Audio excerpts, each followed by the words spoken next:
Hello everyone, and welcome to this week's techniques video. And before we got started, I wanted to read to you something that one of my students brought to me to my Wednesday class last week.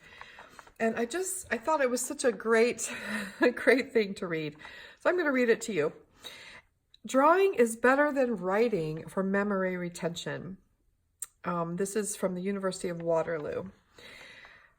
Older adults who take up drawing could enhance their memory, according to a new study. Researchers from the University of Waterloo found that even if people were not good at it, drawing as a method to help retain new information was better than rewriting notes, visualization exercises, or passively looking at images. We found that drawing enhanced memory in older adults more than other known study techniques, said Melissa Mead, PhD candidate in cognitive neuroscience at Waterloo. We're really encouraged by these results and are looking into ways that it can be used to help people with dementia who experience rapid declines in memory and language function.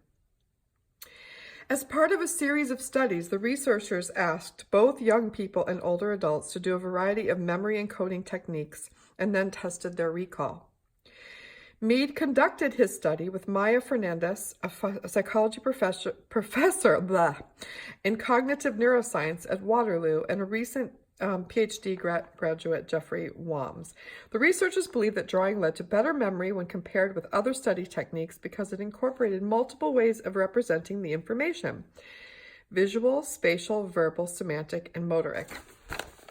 Drawing improves memory across a variety of tasks and populations, and the simplicity of the strategy means that it can be used in many settings. As part of the studies, the researchers compared different types of memory techniques in aiding retention of a set of words. Participants would either encode each word by writing it out, by drawing it, or by listing physical attributes related to each item. Later on, after performing each task, memory was assessed. Both groups showed better retention when they used drawing rather than writing to encode the new information.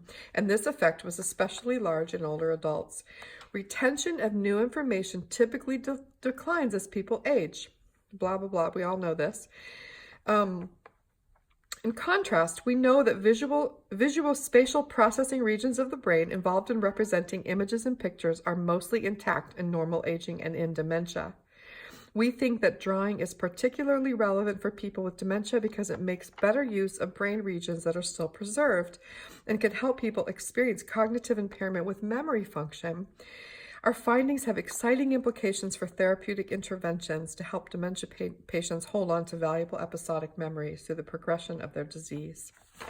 Isn't that amazing? And it's what we already know. I mean, we know this as people who draw, because if you give me a flower and I spend an hour drawing it, I'm going to remember that flower. If you give me a bird and I spend 2 days drawing it and painting it, I'm never going to forget that species of bird, right? Because it's a slow learning process. It's slow learning. It's slow absorption. And so anytime we draw, we are exercising our brain as much as anything else. And it also affects our heart. So what a wonderful thing that we're doing. And we should keep doing it. And we should share it with others. And maybe if you're someone who lives near a facility that has dementia patients or Alzheimer patients, maybe it's something you can volunteer to do, is to go once or twice a month and draw with people, you know, and find a way to help them relive some memories in that way, right? Pretty cool stuff. So anyways, thank you to June for bringing that to me in class last week. Now, today, coffee. I am actually getting this done early because I have a bunch of meetings and appointments today, and I want to have some time with you this morning. And a lot of you have been posting your results from our seashell, right? And the seashell brush drawing that I've been having you do before we tackle the project over the weekend. And many of you have remarked that you thought it was really difficult. And, you know, I'm not going to start off a project Usually I don't anyway, saying this is really difficult. But it is difficult. It's a different way of doing it, and we have much less control with the brush than we do with the pencil, okay? But that's a really good thing because it brings a presence and truth and freshness to our work. And I'm sure you noticed that, you know, while you were doing it. If you haven't done it yet, I highly recommend trying this exercise. So today I thought we would do some more brush drawing, seeing drawing with a brush and watercolor. It's quite different than using a pen or a pencil. And there's less control, and we feel out of control, and it's so much harder to control values, right? Because we're not cross-hatching and stuff. We're using fluid to do this. Now, a couple of words about this practice. Some people really like to do brush drawing on an easel, so the gravity pulls the water down. And you'll notice that I often will even lift my paper a little bit to let the water roll down. So if you want to try it on an easel, that might be great, you know, to do that. And other of us really prefer our paper flat. I'm one of those people. I will tilt my paper every now and then. I'm not comfortable on an easel. I never have been. The only thing I'm comfortable doing on an easel is charcoal and pastel.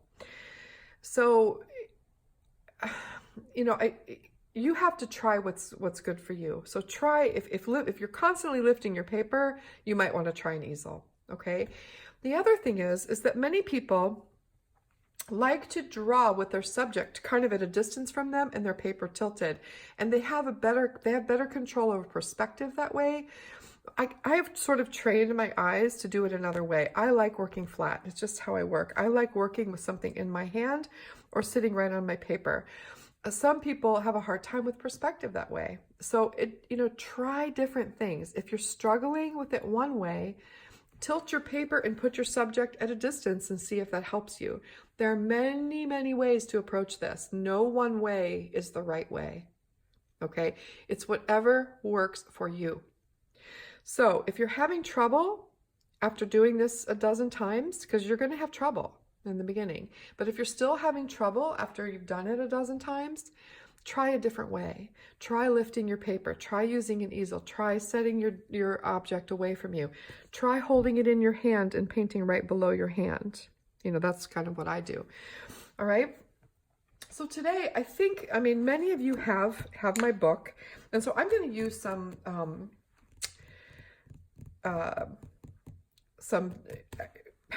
I can't speak. Some things out of my book.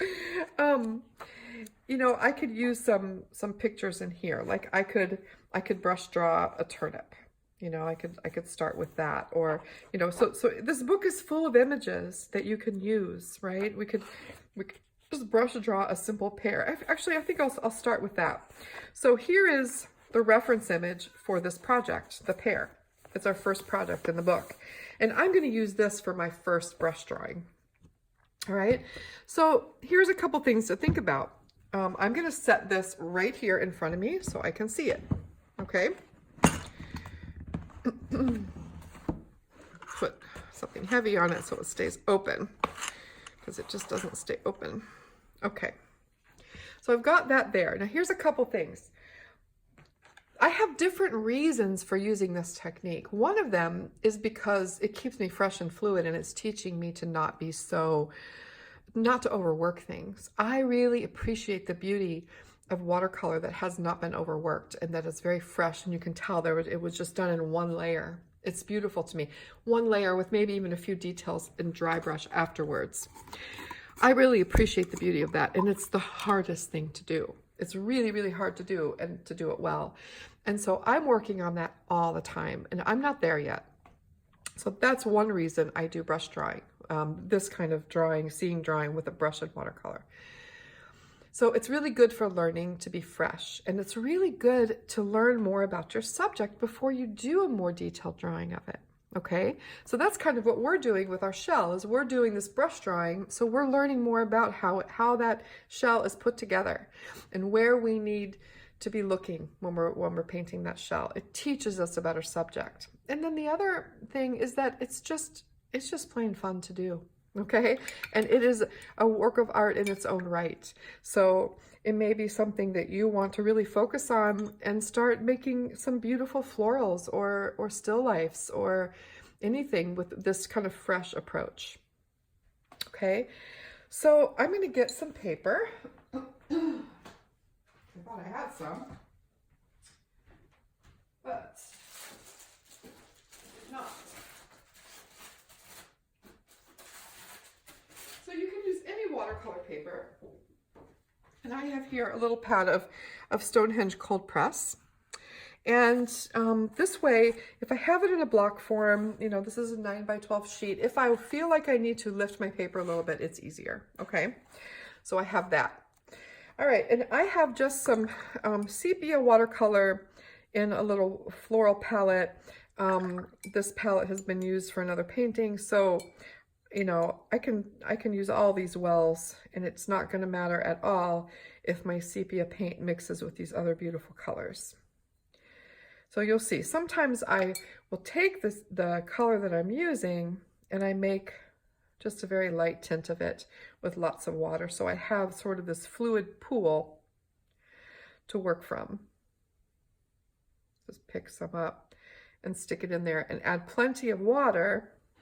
Okay, and I'm using just a very old pointed round watercolor brush. So I'd say anything like a size 8 is perfect for this. You don't want to go too small because then you're not getting enough water to get that juicy flow going. Okay, so I typically, when I'm doing this, I start at the top, and I'm going to start with this lighter sort of mid-tone wash, and I'm going to look at my pear, and I'm going to start by drawing a line with my brush that sort of mimics the outline of the shape that I'm trying to fill in. And then before that line dries, I'm going to pick it up and start moving it down. Now notice that I'm not going back and forth. I'm not going up and down. I'm letting my brush move in direction of form of this object, okay? Then I'm going to go, I see that I need to be a little bit wider here, so I can adjust. I'm going in direction of form with my brush. I'm sort of just putting down this wash. And then I kind of come up, it goes down and up.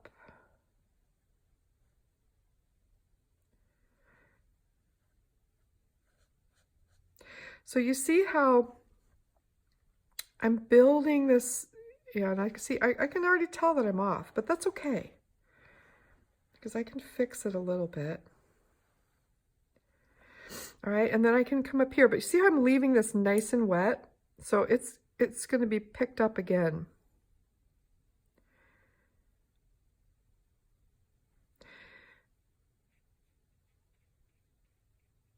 And this sort of comes this way in my mind.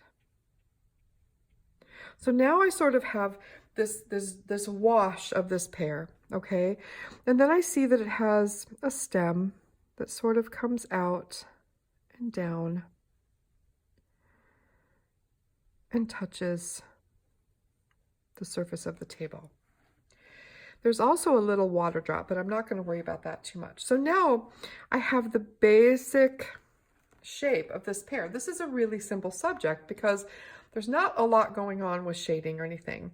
However, I see that there's a little bit of highlight right here in the middle where the light is hitting it. So I can do two things. I can keep it really washy and just drop water into it and push the pigment around while it's still wet, or I could lift it with my brush.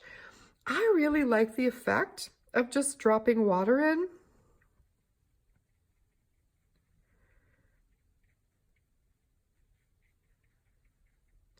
And creating my highlight that way. So it's nice and bloomy, and it's just kind of cool. Then I can lift it and let the water run a little bit. See how that just made an interesting effect, okay? And then as this dries, I can start going in with a little bit more of the surface detail. So I can use a little bit darker color, and it's still a little bit wet, so it's not going to be a hard line. And I can add some of this basic texture. I'm not going crazy with it because I can always go back later and add more detail if I wanted to when it's dry. You know, just a few fine things. But remember, the whole idea of this is to paint this in one pass. So it looks very fresh. See how now I'm moving around the edges, and I know that my pear is a little bit darker down here. So I can make it flat because I don't want that to go anywhere. I just want it to be where it is.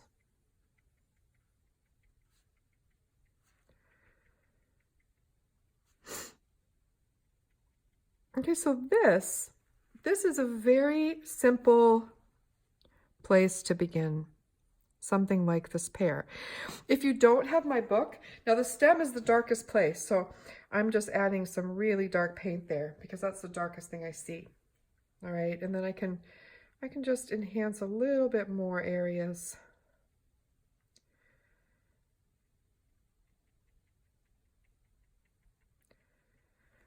All right, and that's really all I would do for this, okay? When it dries, I could put a shadow down if I wanted to, okay? But you see how fresh that looks. It just doesn't look overworked, and it's clearly a pear. It has some dimension, it has some texture.